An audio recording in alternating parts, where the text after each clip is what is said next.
Ils n'avaient pas besoin de nous toucher pour nous détruire. Un doigt pointé suffisait. J'ai vu ce geste pour la première fois en août 1943, à l'entrée d'un camp de prisonniers dans le nord de la France. Il n'y a pas eu de cri. Aucune violence immédiate. Seulement un soldat allemand, en uniforme impeccable, levant le bras droit et pointant l'index directement sur moi, au milieu d'une file de femmes françaises, tremblant sous la pluie fine du matin. Ce doigt a tout décidé. Il m'a séparé des autres. Il m'a arraché du groupe comme on arrache une feuille d'un cahier. Et à cet instant précis, j'ai compris une vérité que je n'oublierai jamais. Dans la guerre, il existe des formes de violence qui ne font pas de bruit, qui ne laissent pas de sang visible, mais qui vous arrachent des morceaux de l'âme qui ne repoussent jamais. Mon nom est Aurélie Vautrel. J'ai 80 ans aujourd'hui. J'ai gardé le silence pendant 59 ans. Ni mon mari n'a su, ni mes enfants n'ont entendu un seul mot. Ni les médecins qui ont soigné mon corps n'ont compris les cicatrices que je portais à l'intérieur. Mais maintenant, assise ici, dans ce salon silencieux, j'ai décidé de raconter. Parce que ce qui se passait après ce geste, après qu'un soldat allemand pointait du doigt une prisonnière française, n'a jamais été consigné dans les livres d'histoire. C'est resté caché dans les fissures, dans les silences, dans les mémoires que beaucoup ont préféré emporter dans la tombe. J'ai failli faire la même chose. Mais quelque chose en moi, quelque chose qui a résisté pendant des décennies, a décidé que cette vérité devait être dite. Pas pour choquer, pas pour accuser, mais parce que certaines histoires, aussi douloureuses soient-elles, ne peuvent pas être effacées. Alors je vais raconter exactement ce que j'ai vu, ce que j'ai ressenti, ce qu'ils m'ont fait, à moi et aux autres. Et vous comprendrez pourquoi, encore aujourd'hui, quand je vois quelqu'un pointer du doigt une autre personne, même si c'est un geste innocent, banal, tout mon corps se fige. J'ai grandi à Rouen, une ville aux rues étroites et aux églises anciennes, où ma famille vivait depuis des générations. Mon père était forgeron, ma mère couturière. Nous avions peu, mais nous étions heureux de ce bonheur simple qui n'existe qu'avant la guerre. Quand les Allemands ont envahi la France en 1940, j'avais 18 ans. Je me souviens du bruit des chars entrant dans la ville. Je me souviens du silence qui s'est installé dans les rues ensuite. Un silence lourd, étouffant, comme si la ville elle-même avait cessé de respirer. Au début, nous pensions que c'était temporaire, que tout redeviendrait bientôt normal. Mais les mois ont passé, et avec eux sont venues les règles, les interdictions, les couvre-feux, les coups frappés aux portes en pleine nuit. Je travaillais dans une usine de textile, avec d'autres jeunes femmes. Nous confectionnions des uniformes pour les soldats allemands. C'était un travail humiliant, mais nécessaire. Ceux qui ne travaillaient pas étaient arrêtés. Ou pire. C'est là, à l'usine, que j'ai rencontré Margot. Elle avait 23 ans, des cheveux châtains coupés courts et un regard qui transmettait du courage, même quand tout autour criait le désespoir. Margot faisait partie d'un petit groupe de résistance. Rien de grandiose, rien d'héroïque comme dans les films. Juste quelques personnes qui transmettaient des informations, cachèrent des documents, aidaient des familles juives à fuir. Elle m'a invité à aider. J'ai hésité. J'avais peur. Très peur. Mais Margot a dit quelque chose que je n'ai jamais oublié. « Aurélie, si nous ne faisons rien, nous nous détesterons pour toujours. » Et elle avait raison. Aurélie marque une pause. Ses yeux fixent un point lointain, comme si elle était encore dans cette usine, dans ce moment de décision. Elle respire profondément avant de continuer. Si vous sentez que cette histoire mérite d'être entendue, laissez un commentaire en disant d'où vous regardez. Chaque voix compte pour que des témoignages comme celui-ci ne disparaissent pas. Pendant 6 mois, j'ai aidé Margot et les autres. Je transportais des messages cachés dans les coutures des uniformes. Je détournais de petites quantités de tissus pour falsifier des documents. Je transmettais des informations sur les mouvements des soldats allemands. C'était dangereux. Mais je me sentais utile, vivante, jusqu'à ce qu'en août 1943, nous soyons trahis. Je ne sais pas qui nous a livrés, je ne l'ai jamais su. Peut-être quelqu'un qui avait peur, peut-être quelqu'un qui devait sauver sa propre peau, ou peut-être simplement quelqu'un qui croyait faire ce qui était juste en collaborant avec les occupants. Un matin pluvieux, la Gestapo a fait irruption dans l'usine. Je me souviens du bruit des bottes frappant le sol en béton. Je me souviens des cris en allemand. Je me souviens des autres femmes poussées contre le mur, mains sur la tête, visage blanc de terreur. Ils ont pris 12 d'entre nous. Margot était parmi elles. On nous a jetés dans des camions militaires couverts de bâches sombres. Nous ne savions pas où nous allions. Nous n'avions aucun moyen de le savoir. Nous sentions seulement le balancement du véhicule, l'odeur d'essence mêlée à la sueur et à la peur. Nous avons roulé pendant des heures. Quand le camion s'est enfin arrêté et que les bâches ont été arrachées, j'ai vu pour la première fois l'endroit qui allait changer ma vie à jamais. C'était un camp de prisonniers aux abords de Compiègne. Des clôtures de barbelés, des tours de guet, des baraquements gris sous un ciel tout aussi gris. Et c'est là, à l'entrée de ce lieu, que le soldat allemand a levé le bras et pointé du doigt. Sur moi. Je ne sais toujours pas pourquoi il m'a choisi. Peut-être parce que j'étais jeune. Peut-être parce que je tremblais moins que les autres. Ou peut-être simplement parce que j'étais là, au mauvais endroit, au mauvais moment, et que mon visage correspondait à ce qu'il cherchait ce jour-là. Le soldat ne m'a pas regardé dans les yeux. Il a pointé son doigt, fait un signe de tête vers un autre soldat, et c'était terminé. 2 hommes m'ont attrapé par les bras et m'ont traîné hors de la file. Margot a essayé de crier mon nom, mais un coup de crosse dans l'estomac l'a fait taire immédiatement. Je l'ai vue se plier en deux, le visage tordu de douleur. Et dans ses yeux, j'ai vu quelque chose qui m'a glacé. Elle savait ce qui m'attendait. Elle savait et elle ne pouvait rien faire. On m'a emmené vers un bâtiment séparé, à l'écart des baraquements principaux. Une petite construction en briques rouges, avec des fenêtres étroites et une porte en métal. De l'extérieur, cela ressemblait à un simple entrepôt. Mais ce n'était pas un entrepôt. C'était une antichambre de l'enfer. Que se passait-il après ce geste? Pourquoi certaines femmes étaient-elles séparées des autres? Et qu'a vu Aurélie dans les jours suivants qui l'a poussée à garder le silence pendant près de 6 décennies? La réponse se trouve dans les prochains chapitres, et elle est plus troublante que n'importe quel document officiel ne l'a jamais admis. Je ne sais pas pourquoi il m'a choisi. Peut-être parce que j'étais jeune, peut-être parce que je tremblais moins que les autres, ou peut-être simplement parce que j'étais là, au mauvais endroit, au mauvais moment, et que mon visage correspondait à ce qu'il cherchait ce jour-là. Le soldat ne m'a pas regardé dans les yeux. Il a pointé son doigt, a fait un signe de tête vers un autre soldat. Et c'était terminé. 2 hommes m'ont attrapé par les bras et m'ont traîné hors de la file. Margot a essayé de crier mon nom, mais un coup de crosse dans l'estomac l'a fait taire immédiatement. On m'a emmené vers un bâtiment séparé, à l'écart des baraquements principaux. Une petite construction en briques rouges, avec des fenêtres étroites et une porte en métal. De l'extérieur, ça ressemblait à un simple entrepôt, mais à l'intérieur,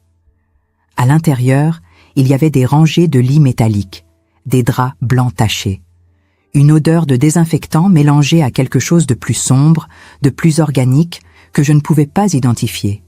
Et il y avait d'autres femmes, certaines assises sur les lits, le regard vide, d'autres debout près des murs, comme des ombres figées. Aucune ne parlait, aucune ne bougeait vraiment. Elles semblaient toutes attendre quelque chose, mais sans savoir quoi. Une femme plus âgée, peut-être 40 ans, s'est approchée de moi. Elle avait des cernes noires sous les yeux et des marques rouges sur les poignets. « Comment tu t'appelles » a-t-elle demandé à voix basse. « Aurélie. »« Moi, c'est Hélène. »« Écoute-moi bien, Aurélie. Ici, tu ne poses pas de questions. Tu obéis. Tu fais exactement ce qu'ils te disent. Si tu résistes, ils te cassent. Si tu pleures trop fort, ils te frappent. Et si tu essaies de t'échapper. » Elle n'a pas fini sa phrase. Elle n'en avait pas besoin. Je me suis assise sur un des lits. Mes mains tremblaient. Mon cœur battait si fort que j'avais l'impression qu'il allait exploser.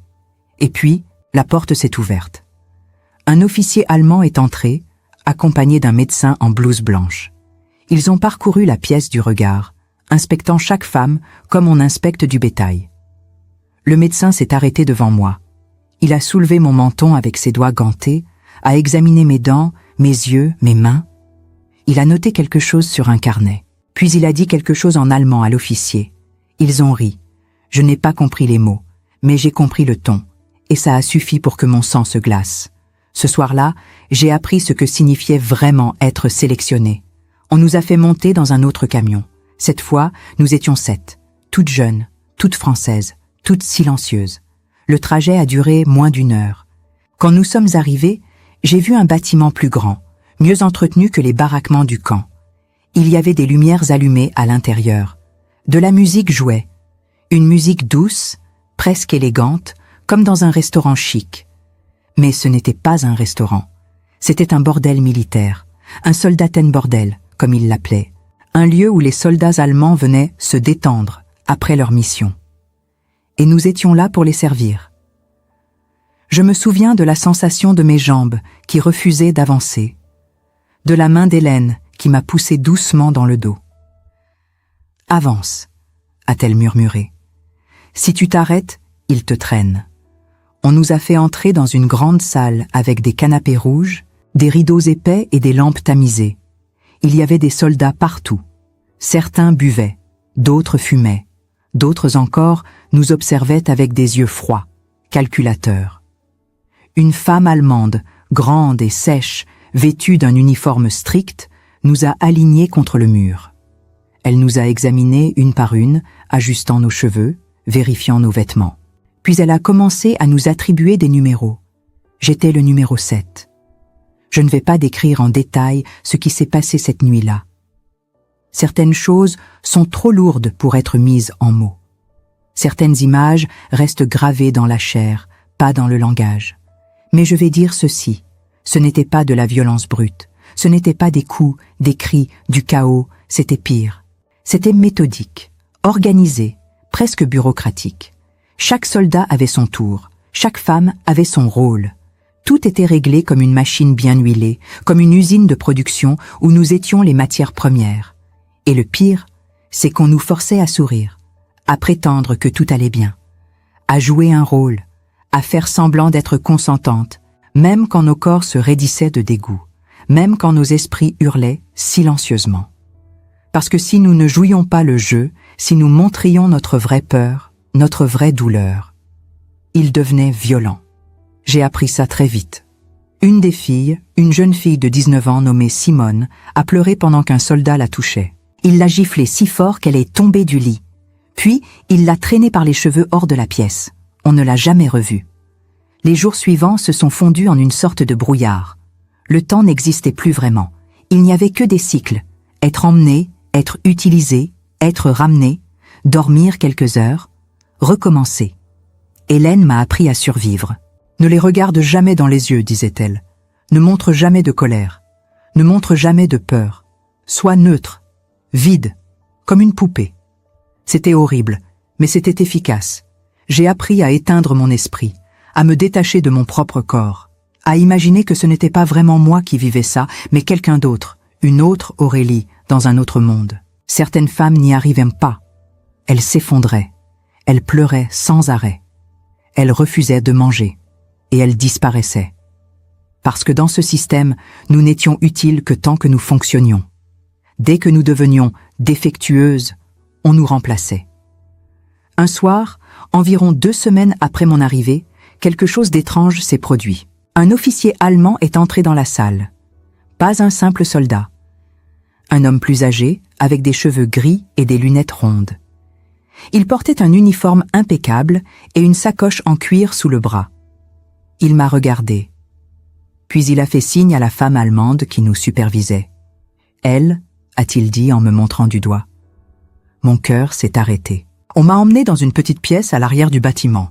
Pas une chambre, un bureau, avec une table en bois, 2 chaises et une lampe unique qui éclairait faiblement. L'officier s'est assis. Il m'a fait signe de m'asseoir aussi. Puis il a ouvert sa sacoche et en a sorti. Un carnet et un stylo. « Comment tu t'appelles » a-t-il demandé en français, avec un accent épais mais compréhensible. « Aurélie » ai-je murmuré. « Aurélie comment ?»« Vautrelle. » Il a noté. Puis il m'a posé d'autres questions. D'où je venais? Quelle était ma famille? Pourquoi j'avais été arrêté? Je ne comprenais pas. Pourquoi ces questions? Pourquoi maintenant? Et puis il a dit quelque chose qui m'a glacé jusqu'aux os. « Nous menons une étude, mademoiselle Vautrelle. Une étude scientifique sur la résistance psychologique des prisonnières. Vous allez participer. » J'ai compris à ce moment-là que l'horreur que je vivais n'était pas seulement de la violence, c'était aussi de l'expérimentation. Ils ne nous détruisaient pas par hasard, ils étudiaient comment nous briser, ils prenaient des notes, ils mesuraient nos réactions, comme des insectes dans un bocal. Et ce que j'allais découvrir dans les semaines suivantes allait dépasser tout ce que j'avais imaginé. L'officier aux lunettes rondes s'appelait Dr. Werner Steiner. Je n'ai jamais oublié son nom. Même aujourd'hui, 60 ans plus tard, je peux encore voir son visage avec une clarté effrayante. Ses yeux bleus, froids et curieux. Ses mains propres, manucurées, qui tenaient le stylo avec une précision chirurgicale. Ses ongles parfaitement taillés. Ses gestes lents, méthodiques, calculés. Il revenait me voir 2 fois par semaine. Toujours dans cette même petite pièce. Toujours avec son carnet relié de cuir brun. Toujours avec ces questions qui semblaient innocentes, mais qui fouillaient dans les recoins les plus sombres de mon esprit. Au début, je pensais qu'il allait m'interroger sur la résistance, sur Margot, sur les autres, sur nos contacts, nos actions, nos plans. Mais non, il voulait savoir ce que je ressentais. « Quand un soldat vous touche, que pensez-vous exactement ?» demandait-il, le stylo levé au-dessus de la page blanche, prêt à noter chaque mot, chaque hésitation, chaque silence. Avez-vous des cauchemars? De quel type précisément? Pouvez-vous les décrire? Avez-vous perdu l'appétit? Dans quelle mesure? Combien de repas avez-vous sauté cette semaine? Avez-vous des pensées suicidaires? À quelle fréquence? Les avez-vous déjà tentées? Je ne répondais presque jamais. Je restais assise là, les mains serrées sur mes genoux, les yeux fixés sur un point du mur derrière lui. Mais mon silence ne le dérangeait pas. Au contraire, il notait quand même. Il observait mes mains qui tremblaient légèrement, mon regard qui fuyait, ma respiration qui s'accélérait quand certaines questions devenaient trop précises, trop intimes, trop insupportables. Comme si j'étais un animal dans un laboratoire. Comme si ma douleur était une donnée scientifique à consigner, à analyser, à classer dans un système méthodique de compréhension de la souffrance humaine. Un jour, il m'a posé une question différente. « Mademoiselle Vautrelle, croyez-vous que la douleur psychologique puisse être mesurée de la même manière que la douleur physique ?» J'ai levé les yeux vers lui. Pour la première fois, je l'ai vraiment regardé. « Pourquoi me demandez-vous ça ?» ai-je murmuré. Il a souri. Un sourire léger, presque bienveillant, comme un professeur qui encourage un élève à réfléchir. Parce que nous sommes en train de développer une échelle qui permettrait de quantifier la résistance psychologique des individus face à des situations extrêmes. Vous, mademoiselle Vautrelle, vous êtes un sujet particulièrement intéressant. Intéressant. Ce mot a résonné dans ma tête pendant des jours. J'étais intéressante, pas humaine, pas une victime, pas une personne, intéressante. Mais Steiner n'était pas le seul. Il faisait partie d'un programme plus large, plus organisé, plus sinistre que je ne l'aurais jamais imaginé. Un programme qui utilisait des femmes comme nous, des prisonnières, des résistantes, des indésirables, pour mener des expériences psychologiques, médicales, comportementales. Certaines d'entre nous étaient soumises à des tests de résistance à la douleur. On leur infligeait des brûlures, des coupures, des chocs électriques, pendant qu'on mesurait leurs réactions, leur seuil de tolérance, leur mécanisme de défense psychologique. D'autres recevaient des injections de substances inconnues. Certaines tombaient malades immédiatement. D'autres développaient des symptômes étranges, fièvre prolongée, hallucinations, paralysie partielle. D'autres encore étaient exposés à des situations extrêmes pour observer leurs réactions. On les privait de sommeil pendant des jours. On les enfermait dans des espaces confinés. On les forçait à prendre des décisions impossibles, à choisir entre leur propre survie et celle d'une autre prisonnière. Et tout cela était documenté, classé, archivé avec une précision bureaucratique terrifiante. Parce que dans l'esprit tordu de ces hommes, nous n'étions pas des êtres humains. Nous étions des données, des variables dans une équation. Des spécimens dans une collection scientifique destinée à comprendre les limites de la psyché humaine sous contraintes extrêmes. Un après-midi, Steiner est arrivé avec un autre homme, plus jeune, peut-être 30 ans. Il portait un uniforme différent, plus élégant, avec des insignes que je ne reconnaissais pas. « Mademoiselle Vautrelle, Je vous présente le Hauptsturmführer Klaus Berger, a dit Steiner. Il supervise notre programme de recherche. Il souhaite vous poser quelques questions. Berger s'est assis en face de moi. Il m'a observé en silence pendant un long moment. Puis il a parlé, dans un français impeccable, sans accent. Savez-vous combien de femmes sont passées par ce programme depuis son lancement en 1942 ? J'ai secoué la tête. Plus de 350, a-t-il dit calmement. De tous âges, de toutes origines. Françaises, polonaises, russes, juives, résistantes, prisonnières politiques. Nous avons accumulé une quantité considérable de données. Des données qui nous permettront de mieux comprendre comment l'esprit humain réagit sous pression. Comment on peut briser une personne, comment on peut la contrôler. Il a marqué une pause, puis a ajouté « Vous êtes l'une des plus résistantes, mademoiselle Vautrelle. C'est remarquable. » Je ne savais pas si c'était un compliment ou une menace. Un soir, après une session particulièrement éprouvante au bordel militaire, on m'a ramené dans le baraquement plus tôt que d'habitude. Une des femmes, une jeune fille que je ne connaissais pas bien, s'appelait Céline. Elle avait 19 ans, des cheveux blonds presque blancs, des yeux verts magnifiques qui semblaient toujours au bord des larmes. Elle s'est approchée de moi et m'a chuchoté « Aurélie, il faut que je te dise quelque chose que tu dois savoir. » Je me suis tournée vers elle. « Quoi ? » Certaines filles, elles ne sont pas seulement utilisées pour les soldats, elles disparaissent. On les emmène dans un autre bâtiment. Et quand elles reviennent, si elles reviennent, elles ne sont plus les mêmes. Qu'est-ce que tu veux dire ? Je veux dire qu'elles sont brisées. Complètement. Comme si quelque chose à l'intérieur d'elles avait été éteint. Une des filles m'a dit qu'on lui avait injecté quelque chose. Elle ne se souvient plus de rien. Elle ne sait même plus comment elle s'appelle. Mon sang s'est glacé. Pourquoi tu me dis ça ? Parce qu'hier, j'ai entendu Steiner parler avec un autre médecin. Ils ont mentionné ton nom. Ils ont dit que tu étais prête pour la phase suivante. Les jours suivants, j'ai vécu dans une terreur constante. Chaque fois qu'un soldat entrait dans le baraquement, je pensais que c'était pour moi. Chaque fois qu'on appelait un numéro, je retenais ma respiration. Et puis, un matin, c'est arrivé. Steiner est venu me chercher. Mais cette fois, il n'était pas seul. Il y avait 2 soldats avec lui, armés, silencieux. « Venez, mademoiselle Vautrelle, nous avons quelque chose de nouveau pour vous. » Mon cœur s'est arrêté. On m'a emmené vers le bâtiment que Céline avait mentionné. Un bâtiment isolé, entouré de barbelés supplémentaires, avec des fenêtres opaques qui ne laissaient lui passer aucune lumière. À l'intérieur, il y avait une salle d'examen médical. Froide, stérile, avec une table métallique au centre, des sangles en cuir attachées sur les côtés. Steiner m'a fait signe de m'allonger. « Ne vous inquiétez pas, » a-t-il dit d'une voix douce, presque rassurante. « Nous allons simplement effectuer quelques tests. Rien de douloureux, juste quelques mesures. Mais je savais qu'il mentait. J'ai vu les seringues préparées sur un plateau. J'ai vu les instruments médicaux alignés avec une précision militaire. J'ai vu le carnet ouvert, prêt à recevoir de nouvelles observations.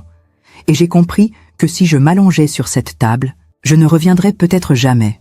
C'est à ce moment précis qu'un autre soldat est entré dans la pièce. Il a dit quelque chose en allemand à Steiner. Quelque chose d'urgent. Steiner a froncé les sourcils. Il a répondu sèchement. Puis il s'est tourné vers moi. Nous devons reporter. Retourner au baraquement. Je n'ai pas posé de questions. Je suis sorti aussi vite que possible, avant qu'il ne change d'avis. Ce soir-là, une femme plus âgée, une Polonaise nommée Zofia, m'a prise à part. « Aurélie, écoute-moi bien », a-t-elle dit à voix basse. Certaines filles parlent d'une évasion. Mon cœur a bondi dans ma poitrine. Une évasion ? Mais comment ? Il y a un soldat, un jeune. Il ne vient pas souvent ici, mais quand il vient, il ne nous touche jamais. Il reste assis dans un coin et il pleure. Je l'ai regardé, confuse. Il pleure ? Oui. Apparemment, il déteste ce qui se passe ici. Il a dit à une des filles qu'il pourrait nous aider. Mais c'est risqué. Extrêmement risqué. Si on se fait prendre. Elle n'a pas eu besoin de finir. On savait toutes ce qui arrivait aux filles qui tentèrent de s'échapper. Mais rester, c'était mourir lentement. À petit feu, jour après jour, jusqu'à ce qu'il ne reste plus rien de nous. Alors j'ai accepté. Le plan était simple, presque naïf dans sa conception. Le jeune soldat, il s'appelait Klaus, ironiquement le même prénom que le Hauptsturmführer, mais c'était un tout autre homme. Allait laisser une porte déverrouillée dans la nuit. 3 d'entre nous devaient sortir discrètement, longer la clôture nord en évitant les projecteurs et rejoindre une route forestière à environ 2 kilomètres. De là, un contact de la résistance devait nous récupérer avec un véhicule. C'était risqué. Terriblement risqué. Les chances de succès étaient minces.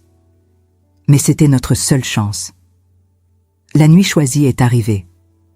Une nuit froide de septembre, sans lune, parfaite pour se fondre dans l'obscurité.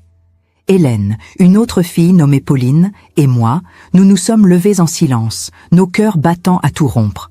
Mon cœur battait si fort que j'avais peur qu'on l'entende à travers les murs. Mes mains tremblaient. Ma bouche était sèche. Nous avons marché à pas de loup à travers le couloir sombre, évitant chaque planche grinçante, retenant notre souffle à chaque bruit. La porte était effectivement déverrouillée, comme Klaus l'avait promis. Nous sommes sortis dans la nuit glacée. L'air froid de septembre a frappé mon visage. J'ai senti une bouffée d'espoir monter en moi. Un espoir fragile, tremblant, mais réel. Mais elle n'a duré que quelques secondes. Parce qu'au moment où nous atteignions la clôture, une lumière aveuglante s'est allumée. Des projecteurs, partout, illuminant la nuit comme en plein jour. Et des voix en allemand ont crié. Des ordres, des menaces. Nous avions été trahis. Ou peut-être que Klaus avait été découvert. Ou peut-être que tout cela n'avait été qu'un piège depuis le début. Une expérience supplémentaire pour identifier celle qui avait encore de l'espoir, celle qui était encore capable de résister. Je ne l'ai jamais su. Pauline a essayé de courir. Elle a sprinté vers la forêt, ses jambes fines battant l'air désespérément. Une balle l'a arrêtée net. Elle est tombée face contre terre, sans un cri, son corps s'affaissant comme une poupée de chiffon. Hélène et moi avons levé les mains. Nous ne pouvions rien faire d'autre. Résister signifiait mourir immédiatement. Les soldats nous ont ramenés à l'intérieur, pas dans les baraquements, dans une autre pièce, une pièce froide, humide, avec des murs en pierre et des chaînes accrochées aux murs. Un officier est entré, pas Steiner, un autre, plus jeune, plus violent. Ses yeux étaient durs, sans pitié. Il a regardé Hélène pendant un long moment. « Tu voulais partir », a-t-il dit en français, avec un sourire cruel. « Très bien, on va t'aider. » Il a sorti son pistolet et lui a tiré une balle dans la tête. Juste comme ça, sans hésitation, sans émotion, comme on écrase un insecte. Le corps d'Hélène s'est effondré à mes pieds. Ses yeux encore ouverts, fixant le vide, une expression de surprise figée sur son visage. Et moi, j'ai hurlé. J'ai hurlé jusqu'à ce que ma voix se brise, jusqu'à ce que mes cordes vocales ne produisent plus aucun son, jusqu'à ce qu'ils me frappent au visage pour me faire taire. Je ne sais pas combien de temps je suis restée dans cette pièce. Des heures, peut-être des jours. Le temps n'existait plus. Il n'y avait que le froid, l'humidité, le sang séché d'Hélène sur le sol à côté de moi.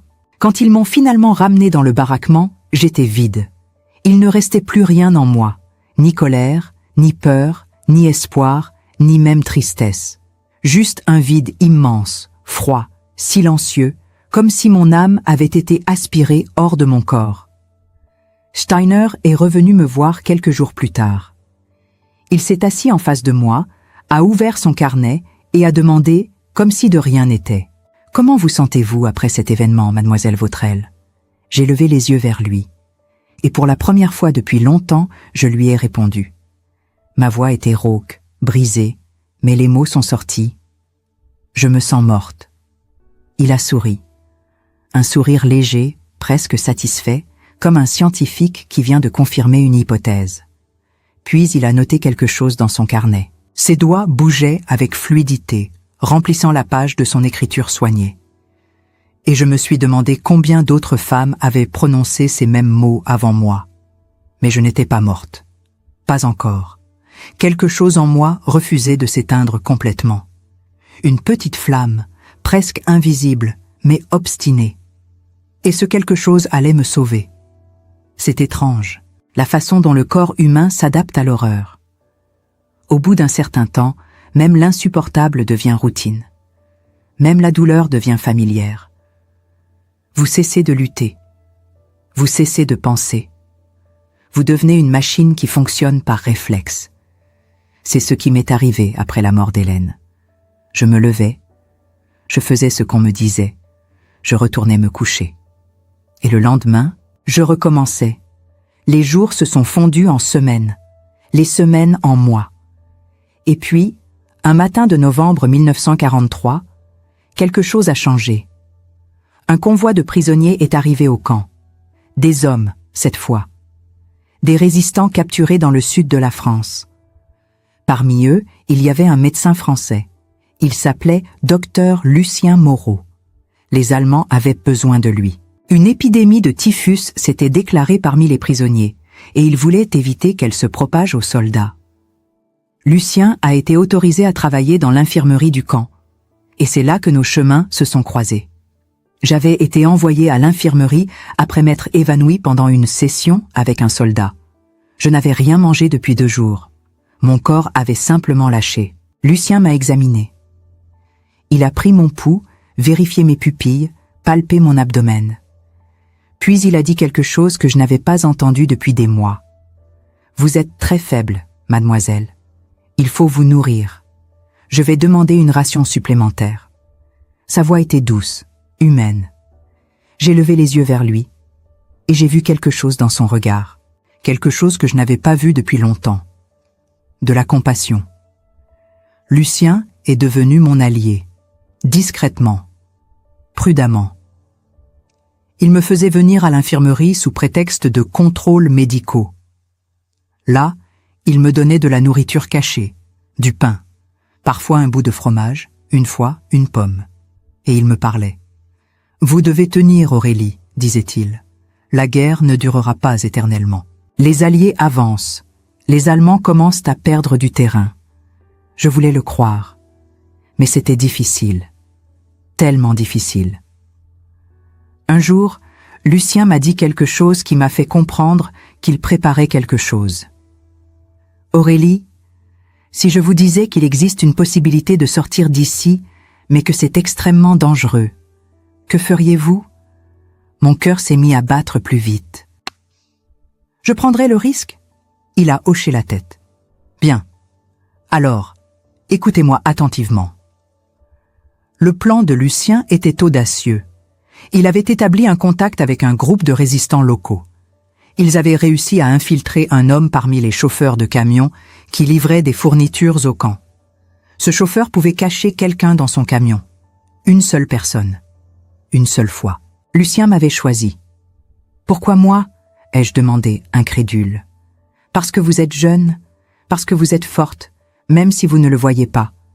Et parce que si vous survivez, vous pourrez témoigner. » Témoigner. Ce mot a résonné en moi comme une cloche. Le jour prévu est arrivé. Un matin glacial de décembre. Lucien m'a fait sortir de l'infirmerie en prétendant que j'avais besoin d'un traitement spécial.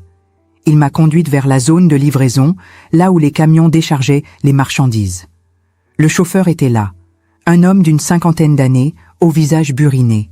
Il a ouvert l'arrière du camion. Il y avait des caisses de nourriture empilées, et entre 2 rangées, un espace étroit, juste assez grand pour une personne. « Montez », a-t-il murmuré. Je me suis glissé dans l'espace. Mon cœur battait si fort que j'avais peur qu'on l'entende. Lucien m'a regardé une dernière fois. « Bonne chance, Aurélie. » Puis il a refermé les portes. L'obscurité était totale. L'air était étouffant. Je sentais le poids des caisses autour de moi, la vibration du moteur sous mon corps. Le camion a démarré. J'ai fermé les yeux et j'ai prié. Pas à Dieu. Je ne croyais plus en Dieu depuis longtemps. J'ai prié pour que ce soit réel, pour que ce ne soit pas un piège, pour que, cette fois, l'espoir ne me détruise pas. Le trajet a duré une éternité. À un moment, le camion s'est arrêté. J'ai entendu des voix en allemand, des soldats qui contrôlaient les marchandises. Mon corps entier s'est figé. J'ai entendu des bruits de caisses déplacées, de plus en plus proches, et puis, soudain, une voix a crié quelque chose. Les soldats ont ri. Le camion a redémarré. Ils ne m'avaient pas trouvé. Quand les portes se sont finalement ouvertes, j'ai vu le ciel. Un ciel gris, couvert de nuages, mais libre. Le chauffeur m'a aidé à descendre. Nous étions dans une forêt, loin du camp. « Courez », a-t-il dit. « Suivez ce sentier. Vous trouverez une ferme. Ils vous aideront. » Je l'ai remercié. Mais les mots ne suffisaient pas. Alors j'ai couru. J'ai couru comme je n'avais jamais couru de ma vie. Mais échapper au camp ne signifiait pas échapper à la guerre, ni aux souvenirs, ni à la culpabilité de celle que j'avais laissée derrière. La liberté n'a pas le goût qu'on imagine. Quand j'ai atteint la ferme, j'étais à bout de force. Une femme âgée m'a ouvert la porte. Elle m'a regardé, mes vêtements déchirés, mon corps amaigri, mes yeux vides, et elle a compris. Sans poser de questions, elle m'a fait entrer. On m'a donné de la nourriture, de l'eau, un lit. Mais je ne pouvais pas dormir. Chaque fois que je fermais les yeux, je voyais Hélène, Pauline, Simone, toutes les autres. Et je me demandais, pourquoi moi? Pourquoi ai-je survécu alors qu'elles sont mortes? Je suis restée cachée dans cette ferme pendant 3 mois. La famille qui m'hébergeait faisait partie du réseau de résistance. Ils m'ont fourni de faux papiers, une nouvelle identité. Je m'appelais maintenant Marie Dubois. J'étais censée être une cousine venue de Paris. Petit à petit, mon corps a récupéré. J'ai repris du poids, mes blessures ont cicatrisé, mais mon esprit, lui, était brisé. En juin 1944, les Alliés ont débarqué en Normandie. J'ai entendu la nouvelle à la radio, et pour la première fois depuis longtemps, j'ai pleuré. Pas de joie, pas de soulagement, mais parce que je savais que c'était trop tard pour celles qui étaient restées là-bas. Quand la guerre a pris fin en mai 1945, je suis retournée à Rouen. Ma ville avait changé. Ou peut-être que c'était moi qui avais changé. J'ai retrouvé ma famille. Mon père avait vieilli de 10 ans. Ma mère pleurait chaque fois qu'elle me regardait. Ils ne savaient pas ce qui m'était arrivé. Je ne leur ai jamais dit. J'ai essayé de reprendre une vie normale. J'ai trouvé un travail. Je me suis mariée. J'ai eu 2 enfants. Mais j'étais absente. Même quand j'étais là, physiquement, mon esprit était ailleurs. Mon mari ne comprenait pas pourquoi je ne supportais pas qu'on me touche, pourquoi je me réveillais en hurlant certaines nuits, pourquoi je ne pouvais pas entrer dans une pièce fermée sans paniquer. Je lui disais que c'était à cause de la guerre, ce qui était vrai. Mais je ne lui ai jamais dit toute la vérité. Pendant des décennies, j'ai gardé le silence, parce que j'avais honte, parce que j'avais peur qu'on me juge. Parce que dans les années d'après-guerre, on ne parlait pas de ces choses-là. Les femmes comme moi étaient invisibles. Nos histoires étaient gênantes. Elles ne cadraient pas avec le récit héroïque de la résistance. Alors on se taisait. En 2004, une historienne m'a contactée. Elle menait des recherches sur les Soldatenbordel et les expériences médicales menées sur les prisonnières pendant la guerre. Elle avait trouvé mon nom dans des archives allemandes. Des archives qui n'avaient été ouvertes que récemment. Dans ces documents, il y avait des notes, des rapports, des observations cliniques, signées par Dr Werner Steiner. Quand j'ai vu son nom, écrit là, noir sur blanc, quelque chose s'est brisé en moi. Toutes ces années, j'avais essayé d'oublier, de refouler, de faire comme si rien de tout ça n'avait existé. Mais c'était là, documenté, archivé, réel. Et j'ai compris que si je ne parlais pas maintenant, cette histoire mourrait avec moi. Alors j'ai accepté de témoigner. Pas devant un tribunal. Steiner était mort depuis longtemps, probablement sans jamais avoir été jugé. Mais devant une caméra. Pour que les gens sachent, pour que l'histoire sache. Aujourd'hui, en 2024, je suis une vieille femme. J'ai 80 ans. Mes cheveux sont blancs. Mon corps est fatigué. Mais ma mémoire, elle, est intacte. Je me souviens de tout, des visages, des voix, des gestes, et je me souviens de ce que ce doigt pointé a signifié. On me demande souvent si j'ai pardonné. Je ne sais pas comment répondre à cette question. Est-ce qu'on pardonne à des hommes qui nous ont traités comme du bétail? Qui ont fait de nos corps des objets? Qui ont étudié notre souffrance comme une expérience scientifique? Je ne crois pas, mais je ne leur accorde plus le pouvoir de me détruire. Ce que je veux que les gens comprennent, c'est que la guerre ne s'arrête pas quand les canons se taisent. Elle continue, dans les corps, dans les esprits, dans les familles. Elle continue dans les cauchemars, dans les silences, dans les secrets qu'on emporte avec soi jusqu'à la tombe.